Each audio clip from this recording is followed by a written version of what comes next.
All right, with football season around the corner, and by around the corner, I mean that the Hall of Fame game, folks, is next week. Literally next week. Like, we are here. NFL preseason, training camps, of course, opening, college football starting soon. Adam Kaufman's all excited. I'm sure he is with the NFL coming back, as we all are here at SportsGrid, let's be honest. But today, I don't know how excited we could get. I mean, the New England Patriots, one of the best teams in the NFL for decades, entering a new era of football. So, Adam, you somehow you got to get me excited for Patriots football this season because it hasn't been all that exciting the last couple of years, that's for sure.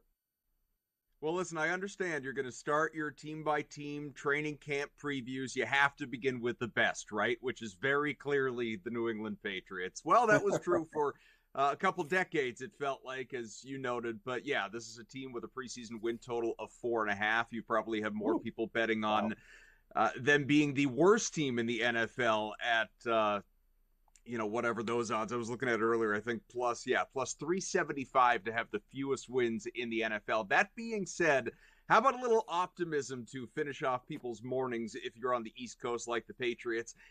I think they're going over the 4.5, and I fully Wow. recognize that they are a team that, in terms of preseason lines, because we know that these do naturally evolve based around injuries and trends and whatever else over the course of the year. But preseason lines for every single game, the Patriots are underdogs for every single game. Bill Belichick is gone. You have the Gerard Mayo era starting off, the Alex Van Pelt offensive coordinator era beginning now. Drake May is the number 3 overall pick in the draft. He is on the roster, though does not project to see a whole lot of playing time with the veteran Jacoby Brissett there. So there are a number of questions geared around this team, what they're going to look like. I didn't even mention the fact that they have a really just a gauntlet of a schedule. Based on strength of schedule, it's one of the toughest in the NFL. They begin 3 of their first 4 on the road as well. So, look, it doesn't project to be an easy season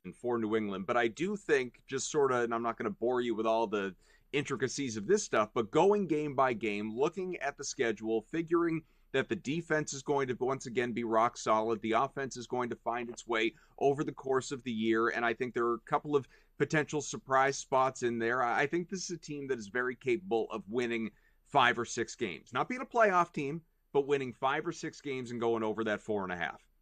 Yeah, and again, it's one of the lowest totals in the NFL going Yeah. into the season, and so generally, those things are very volatile. They could easily go over, easily go under, just depending on how the season goes. The bottom and the top is always Mm-hmm. that way in all sports with season win totals. Um, so Bill Belichick is not there anymore, as you mentioned, because essentially of the drafting. I mean, let's be real. I mean, that's the reason. There's not a lot of young players Sure. outside of some of the defensive players that are there. So in terms of getting over the total, there's going to have to be some of these additions that we're going to look at. They're going to have to play a little bit above their heads. As you mentioned, minus 150 is the over on the 4.5 wins. The players they brought in aren't really needle movers, Adam, but they could potentially be players that play better than their contracts because there's not a lot of money shelled out this offseason to Jacoby Brissett or Antonio Gibson, who's underachieved for several years. KJ Osborne, when he played for Minnesota, was a good player, but he didn't get a ton of playing time. Austin Hooper on the back 9 of his career. And then they added an offensive tackle and a linebacker as well. You can educate me as to whether or not those move the needle at all. So what the Patriots are trying to do, Adam, here, spend a little and hope to get a little bit more out of what they spent. And if that works, trade those guys halfway through the season for something else, for more draft capital. Does that sound right? Well, are you telling me that there isn't a back order for Austin Hooper jerseys at the Patriots Pro Shop right now? It's true. Obviously, they are talent deficient, and that a lot of people were thinking, hey, maybe that would change with Bill Belichick gone. In reality, all they really did this offseason is re-sign some of the better players under Belichick and didn't really bring in any incredibly new and interesting guys like the graphic showed, and I mentioned before, Jacoby Brissett, sure, he's their new starting quarterback, or at least projects to be to open the season.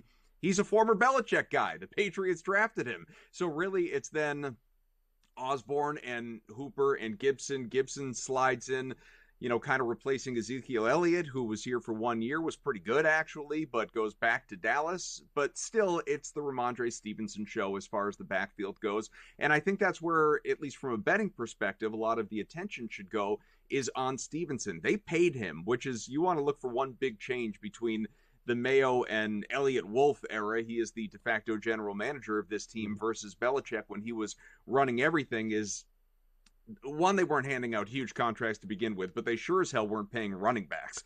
And Rhamondre Stevenson gets a big deal, and some of the numbers are still very much within reach. Like one of the futures, and I don't love to bet futures, but one of the futures that I bet for this team was Rhamondre Stevenson over 4.5 rushing touchdowns. Even when he has been injured in the past, typically he has gotten to 5. And so I think that is a number that Alex Van Pelt and company, they're really going to lean on Stevenson. That was his MO in Cleveland. Granted, he had different types of weapons there with Kareem Hunt, Nick Chubb, but that was a team that was very much run first under Van Pelt, and I think this team is going to be pretty similar. As far as the receiving game goes, yeah, I mean, they tried, based on reports, to deal for Brandon Ayuk, and maybe that is not dead. That was back around the draft. We know he wants out of San Francisco. Maybe they'll kick the can down that road again. I hope they do, because they need a bona fide number 1 receiver.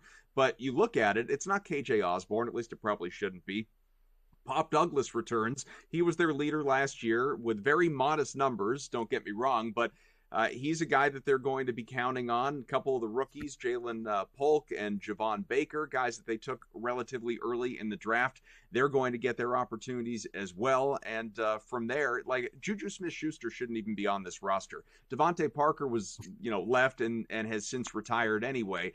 They do not have a lot of weapons. It's going to be the defense carrying this team, which is why they were in so many low-scoring, tight games last year to begin with, and then hoping the offense can just do enough to win some games. Yeah, and basically they got the memo. You saw that graphic. All offensive players drafted in the first handful of rounds for the Patriots. Yeah. Hopeful for them in 2 years, the Patriots can jump out of 4.5 wins, maybe up to 7, 8, something like that. Adam, thanks again for weighing in on all the Patriots information. We'll talk soon. My pleasure.